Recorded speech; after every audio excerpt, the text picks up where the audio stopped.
On this week's episode of Ride the Lightning, the Tesla and EV podcast, Tesla's latest gigantic supercharging station is online and it's incredibly impressive. I'll tell you all about it. Plus, the new Model 3 scores a huge safety rating in Europe, Tesla's European FSD Supervised push continues, and more.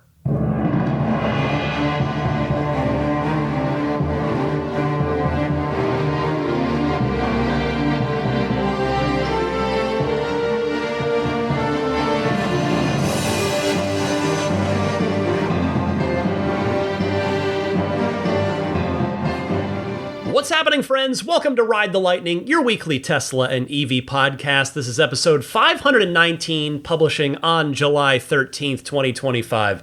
I, of course, am Ryan McCaffrey. To my left, relaxing on the couch after a nice big walk, Daisy the Boxer, and doing the same to my right on the floor, it's Lily, the silly Labrador puppy. Hope you're having a great week.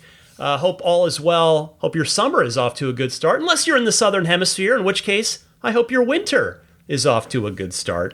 Well, I've got some fun news to start with this week.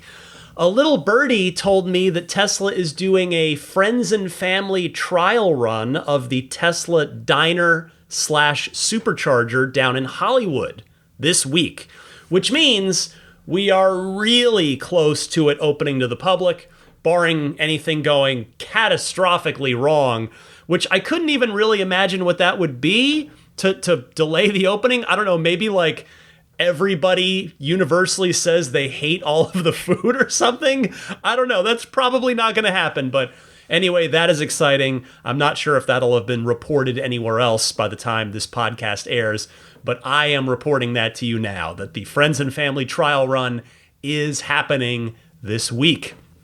Speaking of superchargers and food, by the way, here's a fun appetizer, figurative only. Here's a fun show appetizer to get this episode going.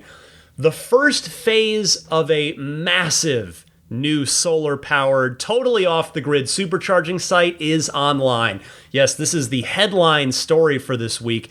It is the Lost Hills, California site.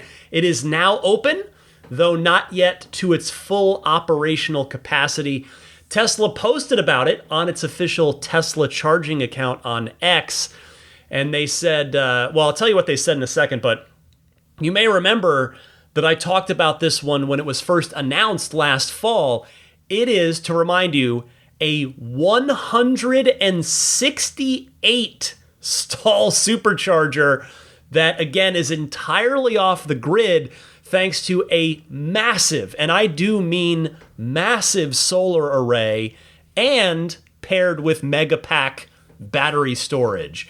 It's also going to have restrooms and a lounge as well.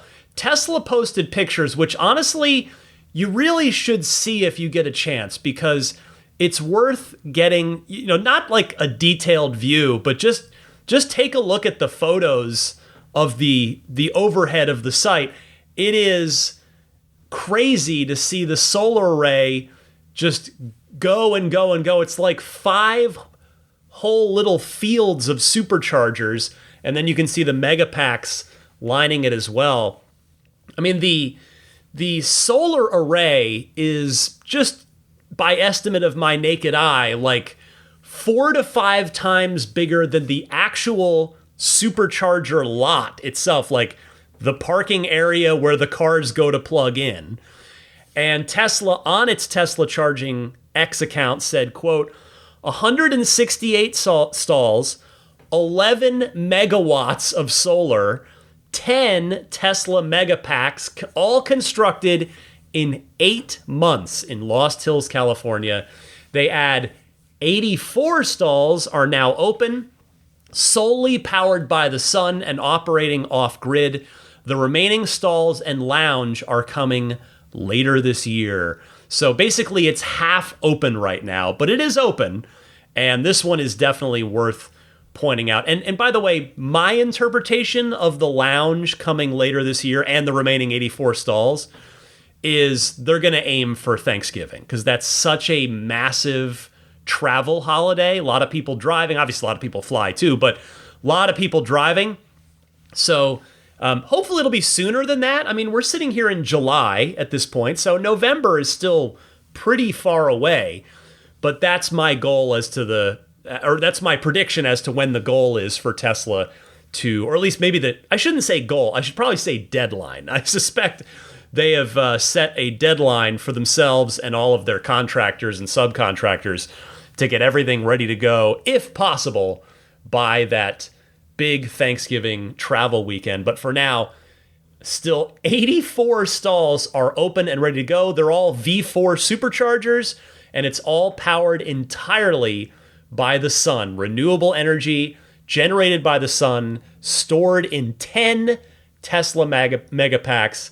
That is so, so cool. Max DeZiger, who I've cited here many times from the Tesla charging team, he added on his X account saying, quote, "Solar plus storage will be the majority of meeting growing energy needs.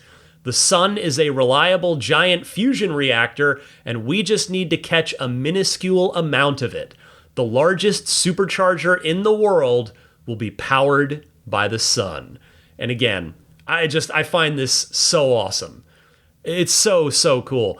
And for my fellow Californians, if you're curious where this is in California, it is just 35 miles south of the longtime gold standard of Tesla superchargers that as soon as the rest of this site opens and the lounge opens is probably going to be overtaken. But Kettleman City, in fact, I'm not wearing it today, but I still have and I still love my Kettleman City shirt that I bought at the Kettleman City Lounge from the merch stand that they used to have there, but sadly do not have anymore.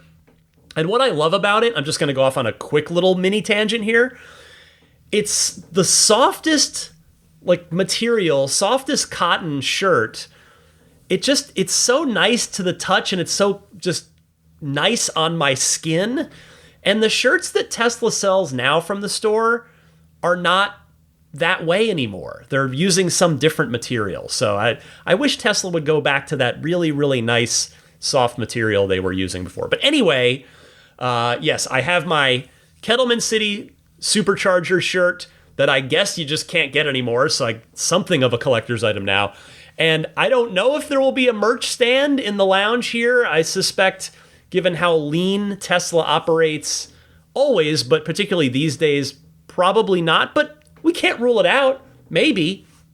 And if there is a merch stand, I hope that there is a Lost Hills Supercharger shirt, maybe even made with that same lovely soft material that the Kettleman City shirt was made by. Anyhow, so it's just 35 miles south of Kettleman City, placing it pretty close to halfway between San Francisco and Los Angeles, just for some broader context.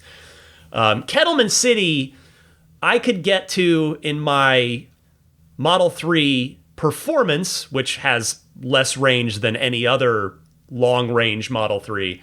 I could barely get to it on a single charge. Most other Model 3s can get there on one charge. So my old car is not going to make it to Lost Hills on one charge, but if I take the new one, it probably will. So I definitely want to stop there. I might need to make a trip down to this supercharger when it's fully operational with that lounge open. In fact, maybe I will make a whole thing out of just going down to the Tesla diner in Hollywood, and I'll hit the Lost Hills Supercharger and Lounge either on the way there and or on the way back. That'll be fun. All right, next up for this week, here are this week's Patreon poll results. You may remember that on last week's podcast, I talked about the end of the $7,500 new EV tax credit, as well as the end of the $4,000 used EV credit. And I was curious how this affected all of you. Thank you to everybody that kindly took the time to vote. Lots of votes in this one. And the question in the Patreon poll was simply, does the end of the $7,500 EV tax credit change your next vehicle plans? And 35% of you said no, it doesn't change my next vehicle plans. 20% of you said, no, I didn't qualify for the tax credit anyway. And then 14% of you said, I live outside the US, so this doesn't affect me. 12% of you said, maybe I'm still undecided on what to do. 11% said, yes, this changes my plans because I can no longer afford or budget for a new EV without the $7,500 credit. And just 7% of you said, yes, I'll be buying a new EV this quarter, even though I hadn't planned to, which I guess that number doesn't surprise me because most people do not purchase, a car purchase is such a big thing to buy that most people aren't doing it kind of on a whim like this. But certainly interesting poll results. We know that all of you out there listening to this skew a little more, shall we say, enthusiast, right? And I mean that in the nicest of ways. And so that means, you've kind of already got your situation figured out. It doesn't change your plans, or for, again, 20% of you that voted, you don't qualify for the tax credit anyway, which is a great quote unquote, air quotes, problem to have, certainly. But certainly I do think that the larger buying public, this will affect quite a higher percentage of than maybe the respondents of this poll. But still, great to get a sample here from all of you. So thank you for taking the time to vote in that one. And speaking of my Patreon page, which again can be found at patreon.com/Tesla podcast, I hope all of you who are kindly and generously backing the podcast at that $10 per month tier or higher, the $10 tier, that's the most popular one, because you get the weekly lightning round mini episode, which the topic of this week was the top 5 chores that I'd like Optimus to do for my family. So if you're curious to hear that or any of the other 149 lightning rounds that are in there, you can join my Patreon, support what I'm doing here week in and week out. This is a free podcast, but your support means the world to me if you see it in your heart to extend that support, which you can do through my Patreon page found at patreon.com/Tesla podcast. Yeah, this was a little mini milestone, this one. The 150th lightning round. So I've basically been doing these for about 3 years now, and I have fun doing them every week. They're always, pretty much always, evergreen topics. So meaning if you join the Patreon now, they're pretty much all still going to be relevant and interesting to listen to. They won't be dated if you go back and listen to them. So take a look at that. Don't forget that if you're at that $10 per month tier or higher, you also get all of the perks from the lower tiers, which there's only one lower tier. It's the $5 a month tier. You can support the podcast for just $5 a month. And so for the $5 tier, you get early access to the episode every week, and you get an ad-free early access episode. You jump up to that $10 tier, you get the early access, you get the ad-free, and you get all of those lightning round mini episodes. So take a look there. Don't forget, there's a 7-day free trial available on that $10 per month tier. And we also have a kind of Discord-like discussion, like open Tesla discussion channel in there for Patreon backers. And that's been a really fun way for the Ride the Lightning community to chat with each other, including me. Like, I'm definitely in there as well. So check that out. Appreciate you considering a Patreon pledge. Let's get to some more Tesla news now. The Model 3 has been named the safest new car on sale in 2025, according to the latest results from the Euro NCAP. I saw this reported on Teslarati, and they wrote, among 20 newly tested vehicles, the Model 3 emerged at the top of the list, scoring an impressive 359 out of 400 possible points across all major safety categories. Despite being on the market longer than many of its rivals, the Model 3 continues to set the bar for vehicle safety. Under Euro NCAP's stricter 2025 testing protocols, the electric sedan earned 90% for adult occupancy protection, 93% for child occupant protection, 89% for pedestrian protection, and 87% for its safety assist systems. The updated Model 3 received particular praise for its advanced driver assistance features, including Tesla's autonomous emergency braking system, which performed well across various test scenarios. Its intelligent speed assistance and child presence detection system were cited as noteworthy features as well, as per a What Car report. Other notable safety features include the Model 3's pedestrian-friendly pop-up hood and robust crash protection for both front and side collisions. Euro NCAP also highlighted the Model 3's ability to detect vulnerable road users during complex maneuvers, such as turning across oncoming traffic. While the Model 3's safety scores were impressive across the board, Euro NCAP did raise concerns about driver expectations of Tesla's autopilot system. The organization warned that some owners may overestimate the system's capabilities, potentially leading to misuse or inattention behind the wheel. Even so, the Model 3 remained the highest scoring vehicle tested under Euro NCAP's updated criteria this year. Other top scorers included the Volkswagen ID.7, Polestar 3, and Geely EX5, but none matched the Model 3's total score or consistency across categories. A total of 14 out of 20 newly tested cars earned 5 stars, while several models, including the Kia EV3, MG ZS, and Renault 5, fell short of the top rating. I do wonder if that 87% score for safety assist systems might actually go up next year if Tesla is able to get FSD Supervised approved by regulators and thus pushed out fairly widely or very widely in Europe. And by the way, more on that in a moment.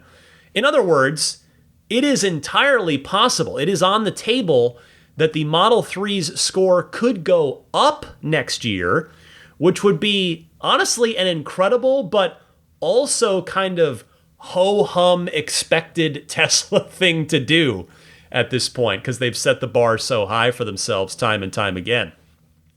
Presumably, as well, the new Model Y will be in this testing group next year. So if anything might beat the Model 3 in Europe's testing, it's probably going to be its own sibling, the new Model Y. In fact, I would make a small wager that it probably will. And the reason I say that is because the new Model Y is a year newer than the new Model 3, and Tesla is just continually getting better. They're evolving their own game very quickly. And so every new vehicle they do has been, in most, if not all ways, superior to the previous one by pretty much any metric, whether it's efficiency, safety, performance, what have you. Every new car that Tesla makes, they just get better and better and better. So I wouldn't be surprised at all if the new Model Y ends up topping this list next year and beating out the Model 3. And I guess both of them would have FSD Supervised, right? So that would be a wash, but it won't surprise me at all if the Model Y ends up scoring a little bit higher in the other categories. And as a quick aside, the FUD that has historically frustrated me the most over the years, this isn't directly related to this, but it is mostly related because it's about safety. The FUD that has frustrated me personally the most over the years, and if you're not familiar with FUD, it's an acronym for fear, uncertainty, and doubt. That is, it's kind of a fancy way, I guess, for saying misinformation about Tesla. And we all know there's a lot of it out there. There's a lot of it that's put out very intentionally and very maliciously. And it's been that way since the Model S came out. Since the Model S hit in 2012 and disrupted the entire car industry, it's been a FUD fest ever since. Now, the goalposts, they love to move the goalposts, the FUDsters. They'll pick up them goalposts and they'll move them way down the field, and then they'll try to gaslight you and tell you, well, we didn't move the goal. What are you talking about? It's the goalpost is exactly where it has been No. Anyway, rant aside, but the FUD that has frustrated me personally the most over the years is the misinformation about how, Teslas are unsafe and they have fires no, we know that's not true. We have independent testing data from most major governments in the world or just government testing, independent government testing agencies that suggest the opposite. The Teslas are, in fact, as Euro NCAP just stated with the Model 3, the safest cars out there. But, again, whether it's been wildly overstating the fire risk in years past to more recently, I would say it's about Tesla's not stopping for fake dummy children in supposed autopilot tests.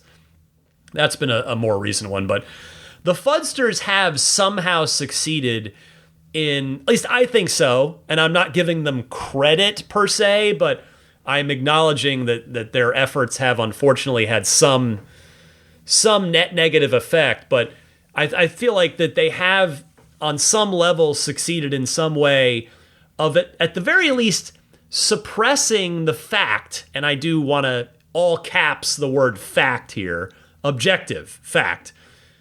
They have suppressed the fact that Tesla makes the safest cars in the world. And that's where I think that Tesla could step in with some proper advertising to counter that. So if and when Tesla does start doing traditional advertising, that is what I would suggest that they lean into, safety and how safe Teslas are. Because they could lean into a number of different things. Efficiency, total cost of ownership, but safety is the one, even performance potentially as well. They could just go hard on how quick and high performing their cars are, but safety is the one I think they should start with when the day comes that they decide to do some more traditional mainstream advertising. Next up this week, as teased moments ago, Tesla's European FSD Supervised push continues. The official Tesla Europe account on X posted a video of FSD Supervised in use on the roads of Madrid, Spain, with of course a Tesla employee behind the wheel, with the caption, "Como pez en el agua, FSD Supervised testing in Madrid, Spain, pending regulatory approval." Now, my grade school Spanish is way too rusty for that, so yes, I had to look it up. And apparently, that Spanish means like a fish in water, meaning that FSD Supervised is working very comfortably in Madrid. Tesla proudly showing that off in that new video on the Tesla Europe X account. Now, we've now seen Tesla post videos of FSD Supervised in action in Madrid, in Rome, in Paris. Am I missing any? Are there any more out? There might even be one or two more that I'm forgetting, but the point is, it seems like they must be anticipating regulatory approval soon to be releasing all of these videos. Although I suppose it could just be an attempt to put a bit of public pressure on those European regulators to issue the approvals by publicly releasing these videos and showing the people, hey, look, this totally works even in the craziest, busiest downtown European cities here. And so hopefully it's going to be an all-at-once approval for all of Europe and not a country-by-country, territory-by-territory thing.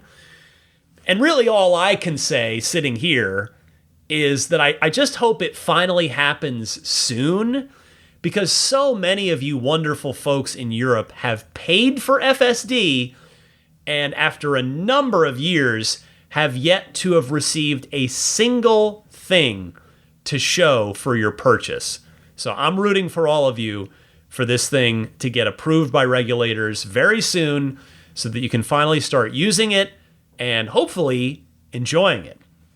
And by the way, on the FSD unsupervised front, specifically the robotaxi, Tesla CEO Elon Musk posted on X this week that the geofenced area the robotaxi service is currently operating in Austin, Texas, will be expanding this weekend as of me recording this, meaning hopefully that has happened by the time any of you hear this. And if you're also curious, as I am, as to the next area that the robotaxi will roll out to, well, good news for me, it's right here in my own backyard, the San Francisco Bay Area, which Musk says, quote, waiting on regulatory approvals, but probably in a month or two. Now, timelines and Elon don't always go together, but if it is a month or two, that'd be this summer, that'd be pretty cool. And whenever it happens, I will obviously be taking a ride and sharing my experience with you as soon, like the day that it lands here in the San Francisco area. Next story this week, let's stay over in Europe and let's talk about Model Y sales. They're bouncing back in the UK. Saw this on Drive Tesla Canada, who writes, Tesla is showing signs of a rebound in the UK, with sales rising 12% year over year in June of 2025, driven largely by the launch of the refreshed Model Y. The midsize electric SUV was the third best-selling car overall in the country for the month, and the top-performing battery electric vehicle. According to new industry data from the Society of Motor Manufacturers and Traders, or SMMT, Tesla sold 7,719 vehicles in June, up from 7,019 a year earlier. Of those, 4,181 were the new Model Y, which arrived on UK shores last month. The Model Y wasn't Tesla's only strong performer. The Model 3 also made the UK's top 10 list in June, ranking 6th overall, with 3,538 units registered. Together, both models accounted for a substantial share of UK's growing EV market. And more broadly, June was a strong month for electric vehicle sales in Britain. New car registrations overall climbed 6.7% year over year to a little over 191,000 units, the best June since 2019. Battery electric vehicle sales specifically rose by 39% to over 47,000 units, making up 24.8% of the overall market. Plug-in hybrid registrations also rose 28.8%, although hybrid electric vehicles declined slightly. Well, thank you to Drive Tesla Canada. This is certainly encouraging to see, not just for Tesla, but for the EV market overall. But with Tesla specifically, I think this is impressive because in June of last year, they were still full steam ahead on the first generation Model Y. So for the numbers to be up 12% year over year suggests that there is indeed strong demand for the new Model Y in the UK. And then in the bigger picture, battery electric vehicle sales being up 39%, that is awesome. I mean, that's hard to do in an industry that large, the vehicle industry. I mean, that's crazy, 39% year over year. And now, no doubt, Tesla's contributing to that, obviously, but BYD, they are making an aggressive push into Europe. That is no doubt a big factor there as well. But even in the bigger picture, BEVs making up a quarter, 1 in every 4 new cars sold in the UK in the month of June was a battery electric vehicle. Not a hybrid, not a plug-in, a full battery electric vehicle in the UK. That is phenomenal progress. You absolutely love to see it. Let me take a quick little pause from the Tesla and EV news, because yes, there is more to get to remind you about the XCare extended warranty available for your EV from my friends at Accelerate Auto. A reminder, they are celebrating 10 years of protecting EV drivers across the country. To mark the occasion, they're giving you 10% off their industry-leading EV warranty. That's XCare. Just use the code XUSA10 at checkout. If you drive a Tesla Rivian or any EV, you know that repairs out of warranty can get expensive. XCare has your back, covering major components like the battery and drive unit, plus offering roadside assistance, rental coverage, and a hassle-free claims experience. I know I've seen what these guys do. They're EV pros, and they make sure you're covered when it matters most. If you've been thinking about protecting your EV, now is the time. Visit xcare.com and use the code XUSA10 for 10% off, but don't wait. This offer is only good for a limited time. Again, that's xcare.com, code XUSA10. Drive smart, drive protected, and don't forget the cool part about XCare is it's customizable, whatever you want to do. You want to do an extra 3 years, 40,000 miles, which is what I have. You can do that. You want to go 5 years, 60K, do it. You want to go 10 years, 125,000 miles, you can do that too. Those are the maxes, 10 years, 125K miles. So it's all in your hands. Whatever you want to do, whatever works best for you and your car and your situation of how long you plan to keep the car. Keep it covered, xcare.com, discount code XUSA10. Continuing along with this week's Tesla news, they are launching in India on July 15th. That is this week, with vehicles already arriving. I saw this first written up on Teslarati, who said, "We first heard of Tesla planning to launch in India about a decade ago when CEO Elon Musk and Indian Prime Minister Narendra Modi met in California at the Fremont factory in 2015. Over the years, the two have hinted that the automaker would eventually land in India, but issues with import duties have delayed Tesla's attempts. Now it is happening. And Tesla has reportedly shipped the first batch of vehicles from China to India, which was first reported by Bloomberg. Bloomberg says these are Model Y rear-wheel drive configurations. Tesla's also planning for other parts of the launch, like preparing for supercharging, aftermarket parts, and merchandise purchasing for vehicle owners and fans, and spare parts from various regions, including the US, China, and the Netherlands. If you're wondering about the Netherlands, Tesla has a kind of an assembly plant there, not a manufacturing, but they do put together cars from parts shipped in the Netherlands. Anyway, the company and the Indian government have come to an agreement, clearly catalyzed by Musk and Modi's meeting in this February in the US. Long time coming. Now it gives Tesla access to an incredibly vast market in India, where a very small percentage of 2024's total automotive sales were comprised of EVs. Another interesting tidbit about the launch is that the vehicles will be coming from Giga Shanghai and not Giga Berlin, as previously thought. Reports from other publications like Reuters indicated the German production facility was building vehicles for India early last year. India has a very strict policy that favors domestic manufacturing, which is why the import duties were so high for foreign automakers looking to bring their product into the market. These duties were reduced from 110% to just 15% as long as companies aim to invest in India and meet certain investment and sales targets. And then, just today, as I'm recording this, Tesla started an official Tesla India X account. So, yes, this is happening again this week, July 15th. And I've talked about this before, back when the rumors and the reports were initially swirling, but this really represents a sizable new market for Tesla to enter, which would be hugely helpful in getting Tesla back on track to year-over-year growth.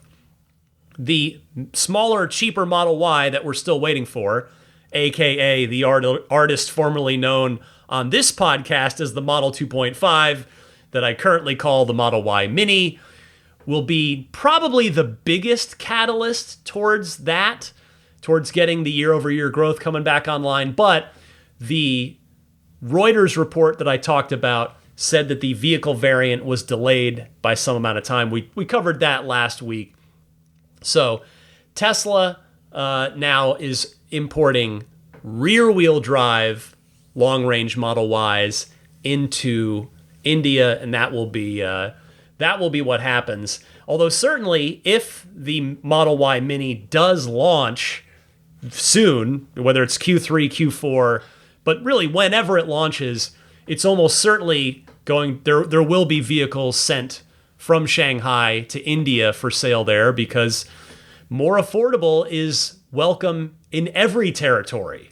That is not any sort of territory-specific, region-specific thing.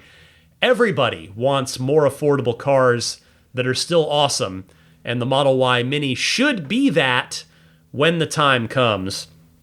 So, by the way, I had to look it up. If you're wondering, well, just the Model Y, okay, that makes sense for now because that's the best-selling car in the world. That's Tesla's big moneymaker, and that's probably what will also be desired in India. But we can probably safely assume that the Model 3 will also be offered at some point in time.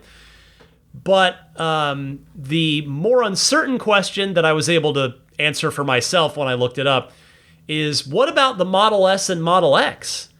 The sales on those are minuscule compared to 3 and Y, but might the S and X be available in India? Well, I looked it up, and India is a right-hand drive country, thus giving us our answer, and that answer being no, the S and X will not be sold in India because the Model S and X are no longer made in a right-hand drive configuration for any territory, unfortunately.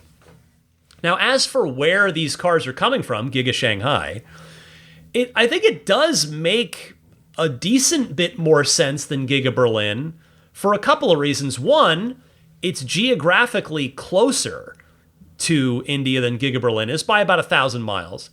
And two, well, Berlin doesn't make the Model 3. So if I'm right that the Model 3 will, at some point, whether it's sooner or later, be offered in India, Berlin doesn't make the Model 3. And then I suppose we could maybe even throw in a third reason, and that is simply that Giga Shanghai has a much higher output than Giga Berlin. Not that Berlin's any slouch, but Shanghai is probably better positioned to handle the addition of another new territory to build cars for and export to. But anyway, again, India is one of the largest markets that Tesla isn't already in, so it's awesome to see that this is happening pretty much right now. Let's see, 1, 2, 3 more stories for you. 2 more Tesla stories and then a non-Tesla EV story. The first of those is this. Tesla's been ordered to refund $10,600 plus arbitration costs to a Model Y owner in Washington state after failing to deliver on the promise of its FSD feature. I saw this written up on Drive Tesla Canada, who wrote, "The case was brought by veteran arbitration lawyer Mark Dobin, who purchased a 2021 Model Y for his wife in hopes that FSD would provide her with greater independence as her mobility declined, paid an additional $10,000 at the time for the FSD option. But despite the purchase, Tesla withheld access to FSD, requiring owners to achieve a high safety score based on undisclosed criteria. Dobin said this requirement was not disclosed at the time of purchase and became a central issue in his case. After Tesla failed to respond to Dobin's written demand for a refund, a contractual prerequisite before arbitration, he filed a claim with the American Arbitration Association, and Tesla initially delayed the case by missing deadlines and failing to pay required arbitration fees. But once proceedings moved forward, Tesla produced just one witness, a service technician with limited knowledge of the FSD system who admitted he had not reviewed Dobin's contract or driving logs. The arbitration hearing revealed that Tesla's use of unreferenced web pages and retroactive safety score requirements contradicted the integration clause in the purchase agreement, which limits binding terms to those explicitly referenced in the contract. The arbitrator, by the way, I understood none of that.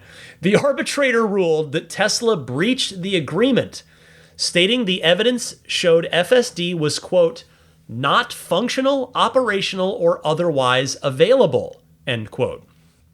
Dobin was awarded a full refund of the FSD fee, plus tax, totaling $10,600. Tesla was also ordered to pay $7,975 in arbitration costs, an amount he has since received from Tesla.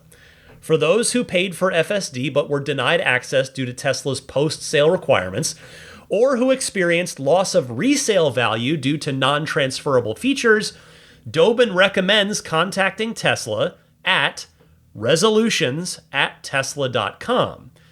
If that fails, arbitration may still offer a path to recourse, with Tesla on the hook for most costs. As Dobin put it, quote, "Don't let Tesla's arbitration clause scare you. You have options," Dobin wrote in a blog post on his company's website. Well, thank you to Drive Tesla Canada for that. And I will admit, I'm a little confused by this, and not just by the terminology that I didn't understand, but what I'm talking about is the safety score. The safety score hasn't been a thing for quite a while, meaning, is this arbitration result purely a function of the time it was filed in? As in, if the same person, Mr. Dobin, tried to file the same case today, would the judge still rule in his favor? And I am genuinely asking here because I don't know. I'm not biased in Tesla's favor or Mr. Dobin's on this one. I am truly just curious if the moment in time contributed to this.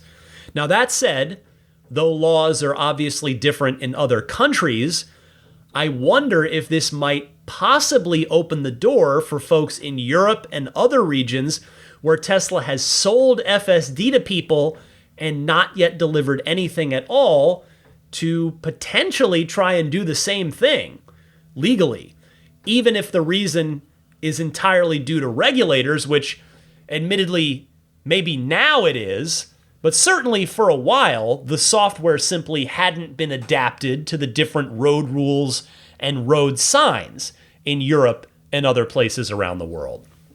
So we shall see if this sets any kind of precedent, be it just in the US or possibly also in Europe as well. But as far as I know, and that's, again, not a guarantee, but as far as I know, this is the first time I can think of anyone successfully getting their money back on FSD.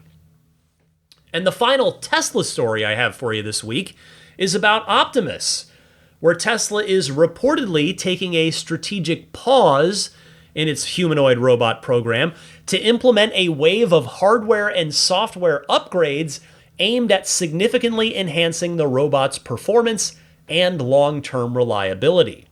One more tip of the cap goes to Drive Tesla Canada, who wrote, according to a report from AI Invest citing two unnamed Chinese suppliers, Tesla has temporarily halted procurement of Optimus parts while it works on redesigning key systems.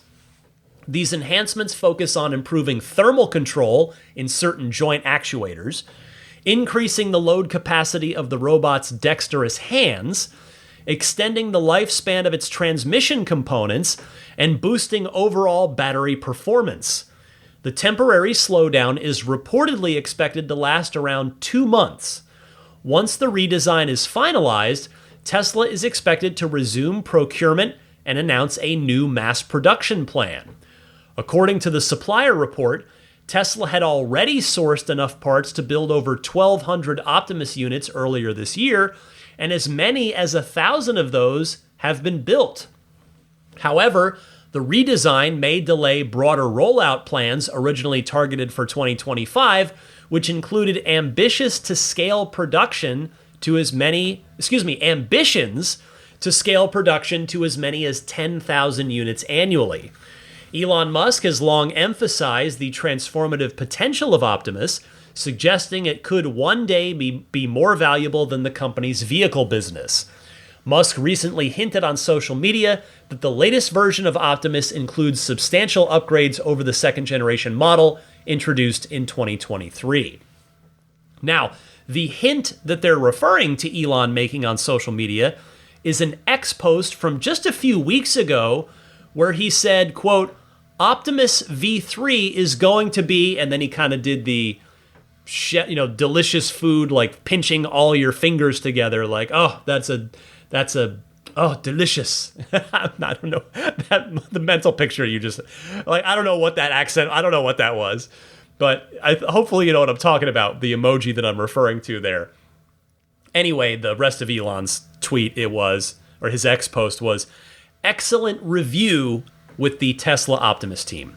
So that post, though it was made before this report about the production pause with parts, would certainly seem to corroborate the report, because if they had a great program review and talked about where they're going with version 3, it is certainly Elon's MO to have maybe said something like, well, we're doing all these improvements, so just stop everything you're doing. Stop, no need to waste any more time or parts or money, and let's just move over to version 3 here. Obviously, I'm paraphrasing. I have no idea how Elon would have actually said that if he said something along those lines, but you get what I'm saying. So this ought to be pretty cool to see once they are ready to show off version 3 publicly.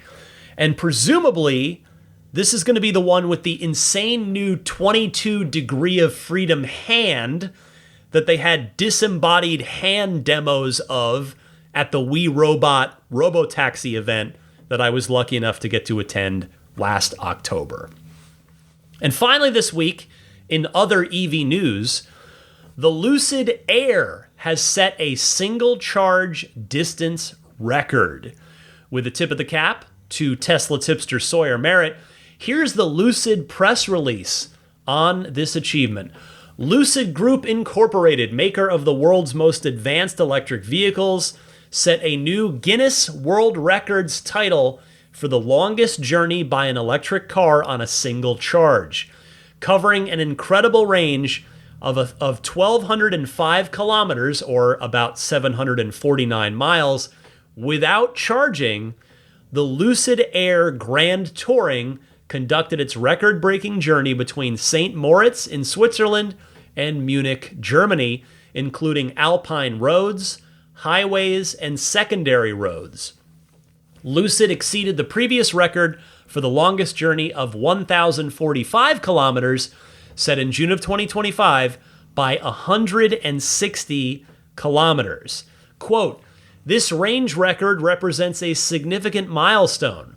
It's yet another clear demonstration of the technological edge that defines Lucid," said Eric Bach, Senior Vice President of Product and Chief Engineer at Lucid. He continued, quote, "Our Lucid products combine world-class vehicle efficiency with the most advanced drive units, ultra-high voltage architecture, and battery management technology available today, which lets a Lucid travel further with less energy than any other vehicles," end quote.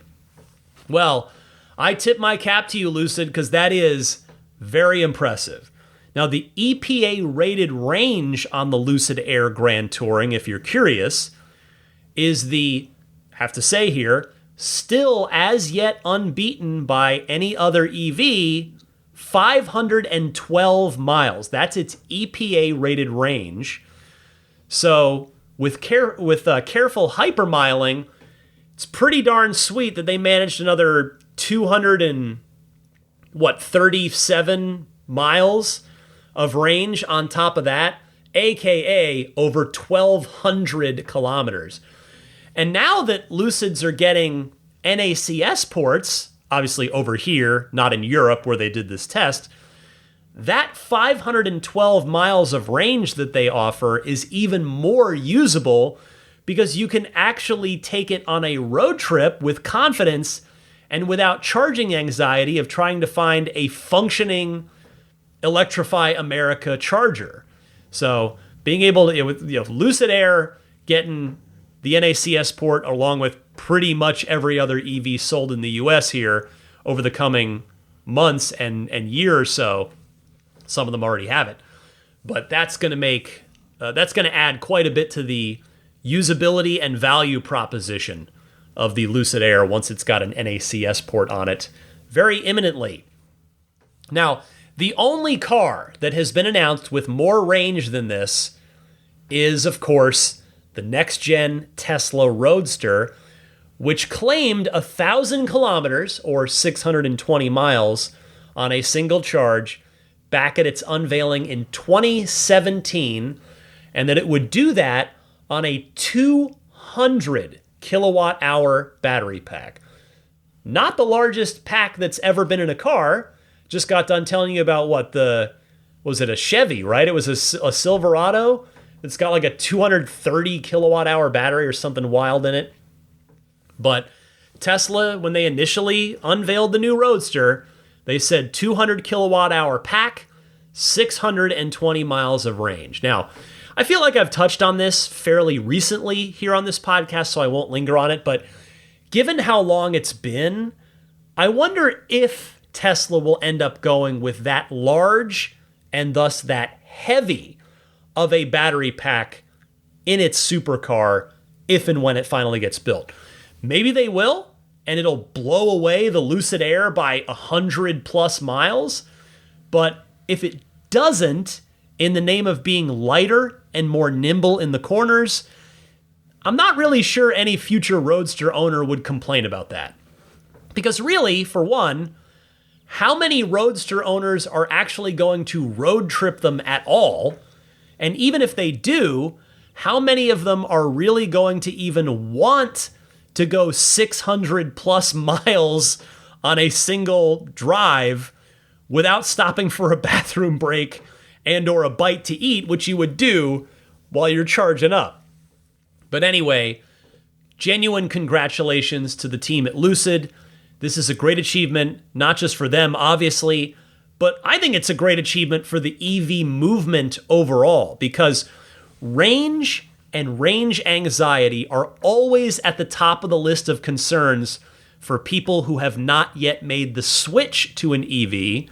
So I think things like this, news stories like this, help spread good publicity for all EVs and help kind of build a subtle confidence in people's minds when they hear about, oh, an EV went 749 miles on a single charge. Wow, that's great. Maybe I should consider one. So I think it's a good thing for the entire EV movement.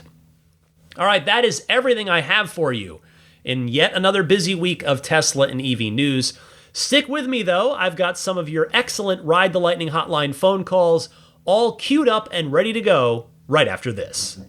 This is Steve Downs, the voice of Master Chief, Sierra 117. You're listening to Ride the Lightning, the Tesla unofficial podcast. You know, that Cybertruck looks a lot like a warthog, doesn't it? Master Chief, out. Time for your phone calls in the Ride the Lightning hotline. If you'd like to call in, if you've got a Tesla-related question, comment, or discussion topic, or just EV-related, there are two easy ways that you can call in. Either way, I'd appreciate it if you would keep that call to 90 seconds or less so that I can get to as many callers each week as possible. Thank you. Most of you are super great about that. I appreciate it. But the two call-in methods are either use your smartphone's built-in voice recording software, just record your question, and then email it to me at teslapodcast@gmail.com. Or you can take that same 90-second or less question and call in and leave a message anytime on the Ride the Lightning hotline. It's a toll-free number, and that number is 1-888-989-8752. That number again is 1-888-989-TSLA. And if you know someone special out there with an upcoming birthday, anniversary, graduation, or some other special occasion, you can give them a unique gift of recorded voices from friends and family telling them why they're special. The recordings can be podcasted or put onto a keepsake. Visit lifeonrecord.com to learn more. First up, Dave from Florida. Go ahead, Dave.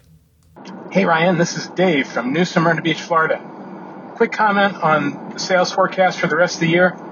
I think that quarter three is actually going to be much larger, significantly larger than quarter four. And here's why.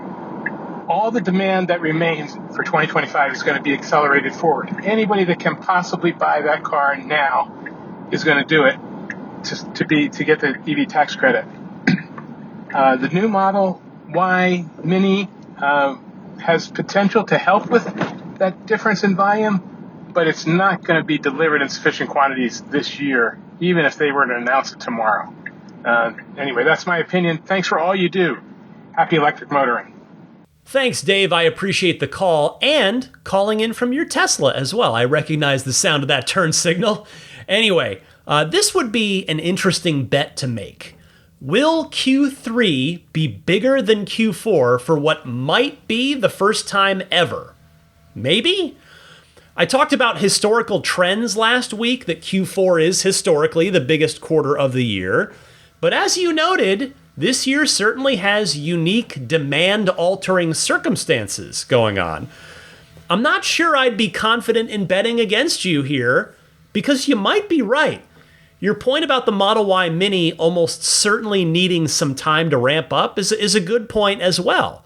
So, Dave, okay, I think I've talked myself out of it. Because when I first listened to your call, I thought for sure that I would make you a gentleman's bet on this, which, as always, I bet In-N-Out Burgers, which we could settle up on if you're ever out in California. But no, I'm actually going to side with you on this. I think you might be right. Either way, though, it should be a very, very interesting second half of the year between the tax credit expiration, the Model Y Mini, the new Model Y Performance, the 7-seat Model Y, and possibly more than that. So, cheers, Dave. Appreciate the call. Next up, here's Sebastian from Chile. Hey, Ryan. This is Sebastian from Chile. I was listening to the interview you did of Jose, who got his self-delivered car. And I just got mine a month ago or so. And I went through the whole process of calibrating the cameras before I could use any autopilot or adaptive headlights or anything. So in the video, this car seems to be just ready out of the factory to drive itself without any calibration. I was wondering if you have any thoughts on how they achieved that, or if the cars are now coming with the camera calibration stuff all ready to go. Thank you. Keep up the good work, and thank you for everything you do. Thanks for the call, Sebastian. There is an explanation for why your car needed to calibrate its cameras after you took delivery and Jose's didn't. And that is the cars coming out of the Fremont factory here in California and the Giga Texas factory are doing their camera calibration on the production line.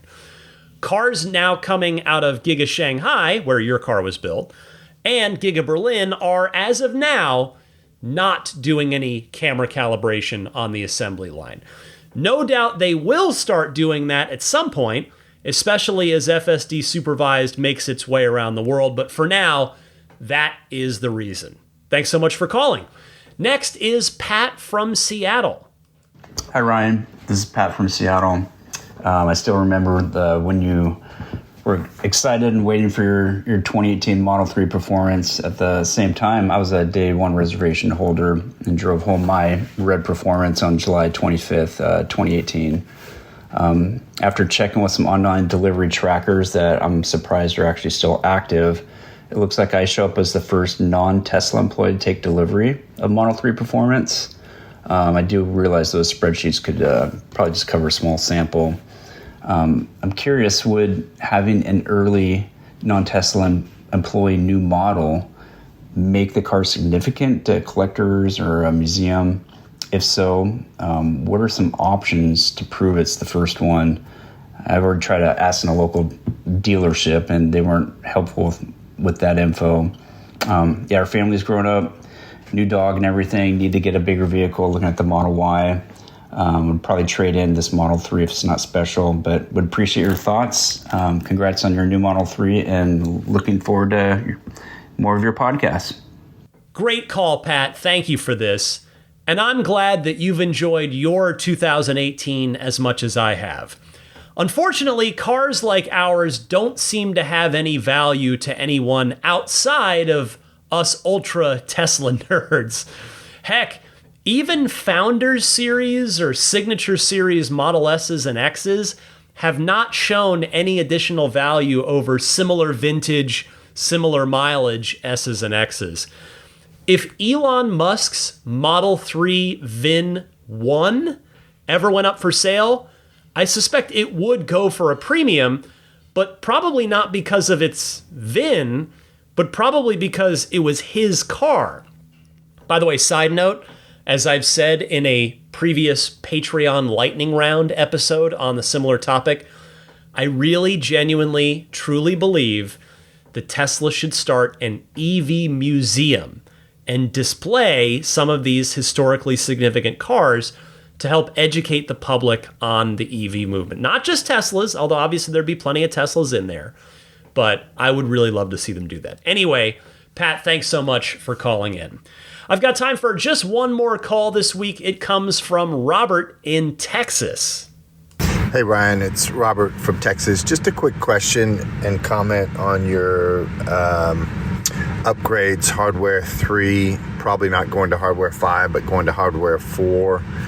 I just wondered if you also thought that they would change the cameras out as well. I'm just curious. Obviously, the main computer makes a lot of sense.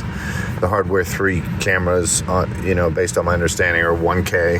Hardware 3 cameras are 1K. Hardware 4 cameras are 4K. Do you think they'll also change the cameras out? I'm just curious. Thanks very much. Love the show. Bye. Robert, thank you as always for your call. Elon has addressed this previously. I don't have the clip handy, unfortunately, but hopefully you'll trust me. I vividly remember him saying that the cameras would be fine, and it's just the compute power that needs to be upgraded. So while that certainly could change once the Tesla team digs in and starts really plotting this upgrade path out, they may feel like they really do need to go from the 1 megapixel cameras in our hardware 3 cars to the 5 megapixel cameras in the AI 4 cars. But based on that comment from Elon, which is really all we have to go on for the moment, for now we have to presume that no, it's just going to be a computer swap, which would certainly simplify this retrofit situation for Tesla. As long as the hardware 3 cameras can get the job done, I mean, hey, I certainly won't complain. Would I much rather have the 5 megapixel cameras? Definitely, but we'll see where it shakes out. Take care, Robert. Thank you again for your call. And in fact, thank you to everybody that kindly took the time to call in this week. If I didn't get to your call on this episode, I may do so on an upcoming episode. Do keep the calls coming, though. If you'd like to respond to something that I've said or that a caller has said, or you've got a question about something, feel free to call in.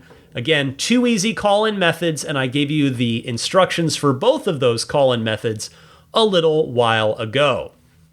Now, as I start to wrap up here, I want to tell you about what's been going on in my EV household with the Spirit of Adventure, our 2018, and the Soul of Adventure, our 2024. And really, the thing I just wanted to mention this week was following up on this same segment last week about my wife's first FSD experience, which, as I told you last week, she completely came to on her own, asked me, all right, how do I do this? And I kind of gave her the quick rundown, the 3 different ways that she can disable, cancel FSD and resume manual control. Well, when she got home after I had recorded that podcast last week, I eagerly asked her, well, how did it go? Did you try it out? And she said, yes, I did. And it did not go awesome for her. She said, I had put it in chill. Her FSD profile was in chill, and I lowered her offset down to 10% so that the car wouldn't ever be going crazy fast in any particular speed limit zone.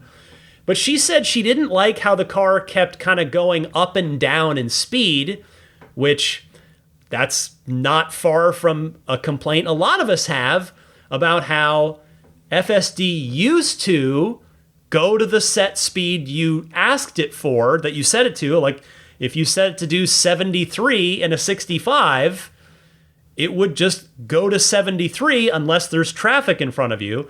And now it's the max speed, 73, if you have it set there, and then it'll just cruise along at 64, maybe 68, maybe 71, if you're in standard or chill mode. In hurry, it'll go where you have it set to. But so I was a little bummed that she came back and she didn't seem to have a good time with it and didn't seem to feel comfortable with it yet. But I did also tell her, in all honesty, I mean, I think this is pretty true, your least comfortable experience with FSD for all of us is probably your first time, right? I think you can pretty much say that as a standard thing across the board. You only are going to get more comfortable with it the more time you spend with it.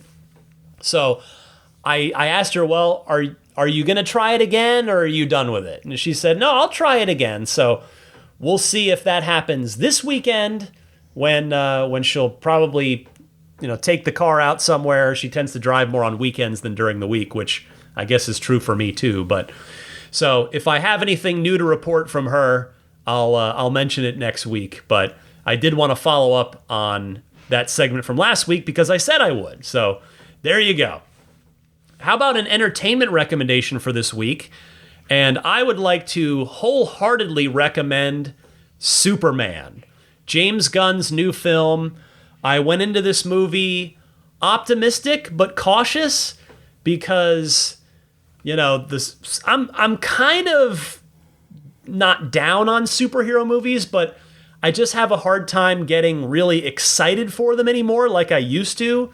They just haven't really moved the needle for me as much in general for a while. I mean, I would say the last superhero movie, the last two that come to mind that I loved, like just thought were awesome, were Guardians of the Galaxy Volume 3, which I didn't see in a theater. I watched it on a plane last year, and I loved it.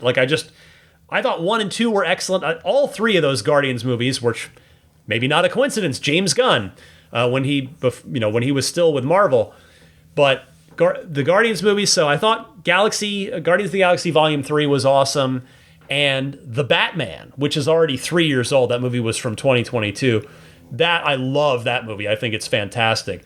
But really, and I'm not saying that every superhero movie since then has been bad. I'm not saying that at all, but just I haven't really loved any of them other than those two over the last few years. And I will say I loved Superman. I wanted to love it, but I've gone into plenty of superhero movies and just movies in general wanting to love them. And if they're just not good, I can't force myself to love them. But boy, did I love it. It was just I thought James Gunn nailed the tone of Superman and what a Superman movie should be perfectly. Just pitch perfect on the tone. The performances were all really good. The story moved along well. Was it a perfect movie? No. Was it, I would say The Batman overall is a better movie, in my opinion, than Superman. But with James Gunn in charge of all of DC movies now, and seeing this movie and really, really liking it a lot, loving it, I'm very optimistic about where DC is heading. So go check it out if you get a chance, if maybe you were on the fence, and maybe my recommendation will push you over the edge there. But anyway, I loved it. And it's now time for your Tesla Pro Tip of the Week, which this week comes from James in Anderson, Indiana. Hey, Ryan, this is James from Anderson, Indiana. Got a possible pro tip for you. So with charging on the Tesla mobile charger, that's what we use right now currently. I'm still waiting to get a wall charger installed.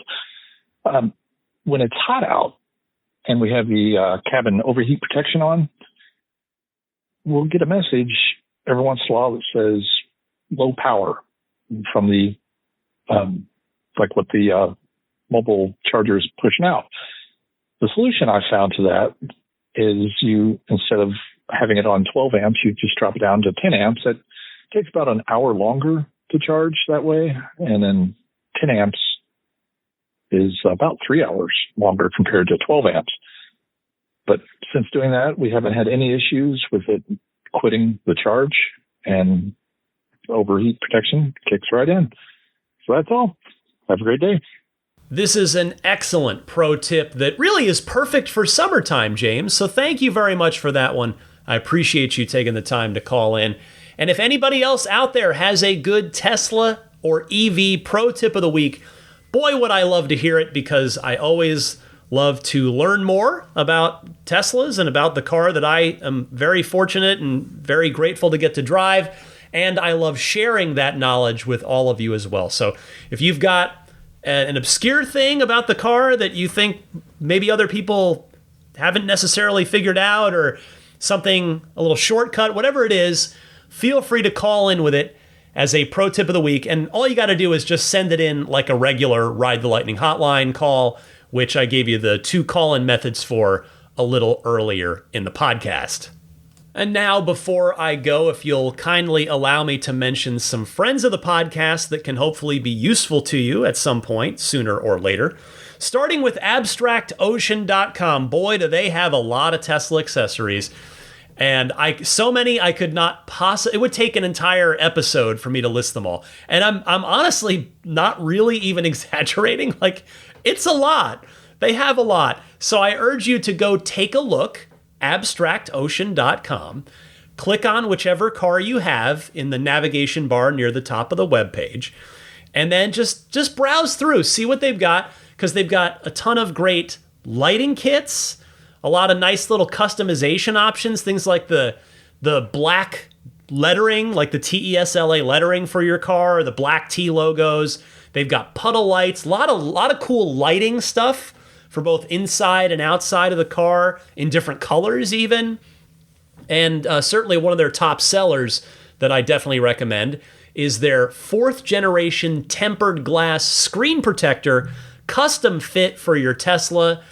And it's made from Gorilla Glass. Yes, the same stuff Corning uses. It's got that antimicrobial coating, the aluminosilicate glass. That is the good, strong stuff. So check them out, abstractocean.com. Throw everything that you like as you're browsing around into your online shopping cart. And then when you get to checkout, use the coupon code RTLPodcast to get 15% off of your first order. That's a nice 15%. That's pretty sweet. So again, that coupon code RTLPodcast, that's all one word, no spaces. The Snap Plate, as well as the Snap Plate Plus, available for Model S, Model X, Model 3, and Model Y, including the new Model Y, redesigned for the new Model Y to accommodate the front bumper camera. I guess the S and X one are going to have to get redesigned as well. So in fact, maybe the Model Y one fits it. I don't know. I guess, in fact, I'm just going to take a look there right now because I should just check and see where we're at here. Let's see. Do they have... Yeah, they've definitely got it for the new Model Y. They've got... I'm leaving out the Cybertruck. They've got one for Cybertruck. Let's see here. Shop by model, Tesla. Boy, they got Rivian in here too. They got Polestar, plus some gas cars as well. So let me just take a look at Model S for a second, see if they have... Looks like they have not updated it yet for the front bumper camera on the brand new Model S. Anyway, statistically, most of you are driving 3s and Ys anyway, and they are all good with the 3 and the Y, including the new 3 and the Y. So check them out. The reason that I recommend the Snap Plate or the stronger Snap Plate Plus is because these front license plate brackets that you may legally need to put on your car, depending which state or area you live in, it's a nice minimalist design.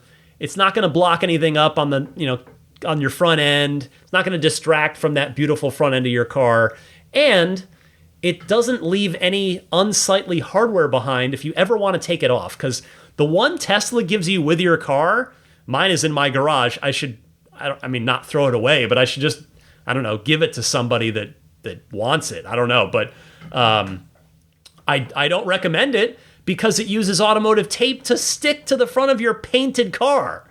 Yikes. If you ever want to take it off, you're going to have a hard time doing so without damaging the paint in some way. So use the Snap Plate or the stronger Snap Plate Plus. Get yours at everyamp.com/RTL or click the link in the episode description. And don't forget the coupon code RTL in checkout as well for a nice discount. Thank you to my friends at Every Amp for continuing to offer that discount to my audience. My friend Jeff, the master detailer and owner of Immaculate Reflections here in the greater San Francisco Bay Area, he continues to run his summer special for listeners of this podcast. If you're in or going to be in the greater San Francisco Bay Area with your Tesla or another car that you love, bring it over to Immaculate Reflections. You'll need to make an appointment first, and you'll do that through their website, irdetailing.com. You'll see a contact form. Just reach out, let Jeff know through there what you're looking to do, maybe what your budget is, and he'll work with you on that. But make sure to mention that you're a Ride the Lightning listener, because here is the summer special. $200 off of any paint correction service, $500 off of any ceramic coating package, 15% off of any paint protection film package. That is awesome right there. That is some serious savings. Thank you to Jeff at Immaculate Reflections for extending these generous discounts to everybody listening to this. His website again, irdetailing.com. And finally, I'll just mention my Patreon page one more time. You can find it at patreon.com/Tesla Podcast. And that's where you go not only to vote in each week's Patreon poll, which is free and open to anybody. You don't have to be supporting the podcast on Patreon to vote in the poll. But if you are kind enough to support me on Patreon each month, or you can do an annual pledge, by the way, as well, and there's a 10% discount on annual pledges as a way of me to thank you for making that wonderful and appreciated 12-month commitment. But the support tiers start at just $5 a month. And in return for that $5 a month, not only are you supporting the podcast, but you will get early access every week, and you'll get an ad-free episode, and you'll get that early. So hopefully you find that appealing. Maybe you even want to step up to that most popular tier. That's the $10 per month tier I was talking about earlier. That one gets you the early access, the ad-free episode, and you get access to all 150 of the Lightning Round evergreen mini episodes that you can listen to anytime. It's an awesome archive of them now, if I do say so myself. So I'd be super humbled, super grateful if you'd consider a pledge at patreon.com/Tesla Podcast. And then if you're not already following this podcast on your favorite podcast service, I recommend you do it. It's free, and the reason to do it is because then you'll get a push notification anytime there's a new episode, which with Ride the Lightning here is every Sunday at 9 a.m. Eastern, 6 a.m. Pacific. So you can follow me by searching Ride the Lightning Tesla on any of the major podcast services, including Apple Podcasts, Spotify, TuneIn, YouTube Podcasts, etc. You can also follow me on X and or Instagram. I have the same username on both, and that username is DMC_Ryan. You can also email me about Tesla or EV-related things anytime you like at teslapodcast@gmail.com. Lastly, this week, I want to say a sincere hello and thank you to the top-tier Patreon backers. These are the extra generous folks who support me at the highest tiers of the Patreon, and in return for that, they get their name shouted out as one of their bonuses, and they get all of the other bonuses from all of the other tiers below them, such as the weekly Lightning Round episodes, the early access, the ad-free, and the invite as well. At their tier, at these top tiers, they get the invite to the monthly Patreon Zoom Hangout, which as I record here on Friday night, is happening tomorrow, Saturday. So I'm looking forward to chatting with everybody. Normally I aim for the first Saturday of every month, but we had 4th of July holiday weekend here in the U.S. last weekend, so I figured, maybe not a lot of people would, people had other plans. So we're doing it tomorrow, and I am very much looking forward to chatting with everybody. And that includes any of the Maximum Plaid backers, because they all get invited every month. So thank you to Jonathan Wales, Cameron Clark, Daniel Grummer, Seth Capello, Nick and Tony, the Galpin family, Ryan from New York City, Darren Nickel, Kaz Barnes, Patrick Wisniewski, Gil Cabrera, Todd Badger, Joe Edgel, Kevin Yank, the Tesla Owners Club of San Joaquin Valley, Will Stedman, Justin Perez, Jeremy Harris, Chris Beach, Tom Mills, Corey O'Donnell, Aaron, John Cody, Joel Sapp, Paul Casarino, Chris Osborne, KB, Adam Lavoie, Jason Chalukas, Travis Krenzel, Bruce Otterstein, Tom Behan, Josh Pennington, John from Cream Ridge, New Jersey, Dustin Hart, Derek Finley, Charles Clement, Damon Klein, Jeff Brown, Jerry Slinger, Clayton Goodfellow, Kenneth Corbett, Brian Bertoglio, Kim Bay, Troy Sievers, Nick Jacoby, and Chip Hooper. Next, the Roadster in Space tier backers, who in addition to all the perks, also get a one-on-one hangout with me each month if they elect to take it. And I always enjoy chatting with these folks as well. Thank you to Pete White, Lyle Austin, Steve Radspinner, Fernando Cordero, Lawton from Chicago, Sean Neidig, Neil Weaver, Jackson Wallace, Rolf and Jennifer Evers, Howard Anthony Smith, Victoria Iacovetto, Tesla Hitchhiker 42, Kara Weston, Robert from near Philly, American Home Contractors, Doug Carey, Michael Gallo, and Tony Figueroa. And finally, the grandfathered in Plaid level supporters. The Plaid tier is officially no more, but these very kind and generous folks continue to support me at that tier and support what I'm doing here with Ride the Lightning every single week. So I continue to give them all the perks and bonuses that they should get, including their weekly shout out at the end of the podcast. So thank you and hello, George Cassiopo, Logan Willis, Peter Chalet, Eric Randolph, Dory and Steve Guberman, the Tesla Owners Club of Taiwan, Ron Lee, Charlie Gillespie, Jeff Angwin, Chase Cabanillas, the Lydia family, Aaron Altschul, Jared Brown, Jerome Strack, Jamie Dalton, Mike and Barbara from Louisville, Matt Nixon, the Tesla Owners Club of Wisconsin, Ish, not Elon Musk in quotes, Peter, and the Bear Boys of Colorado.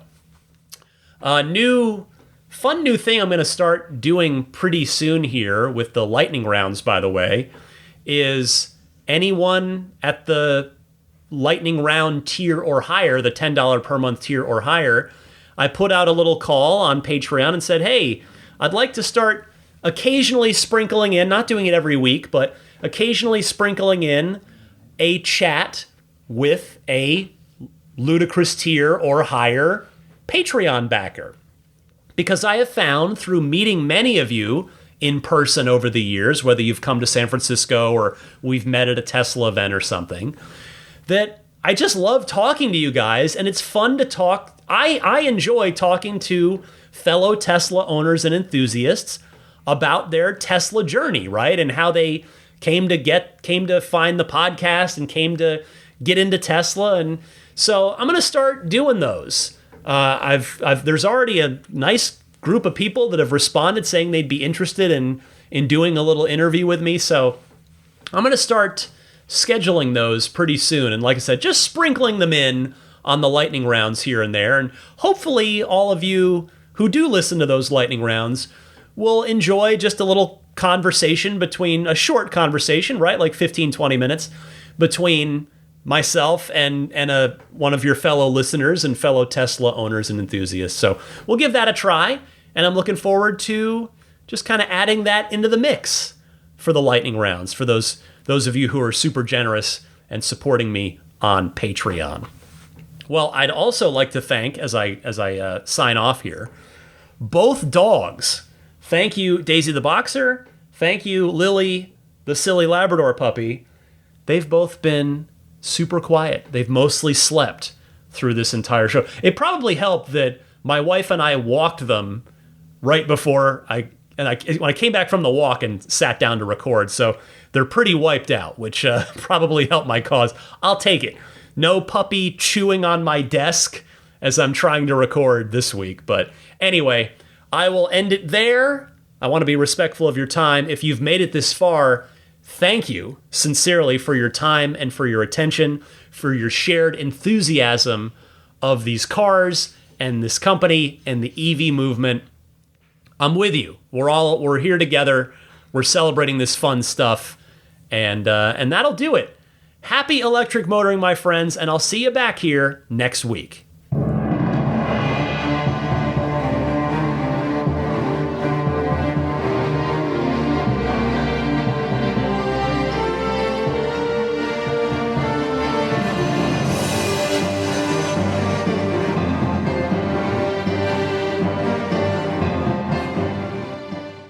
Elon Musk, people don't like Elon Musk. The guy founded PayPal and Tesla, and people are like, yeah, but he's a troll and a bad dad. I'm like, so was mine. He did nothing to fight climate change. Also, have you been in a Tesla? Have you been in a Tesla? My buddy let me drive his Tesla. I laughed out loud at how fast it went. Been clinically depressed my entire life, on dozens of medications, in a Tesla for 13 seconds, cured forever. I mean, I think a Tesla is the most fun thing you could possibly buy ever. That's what it's meant to be. Our goal is to make it's not exactly a car. It's actually a thing to maximize enjoyment. It's maximum fun.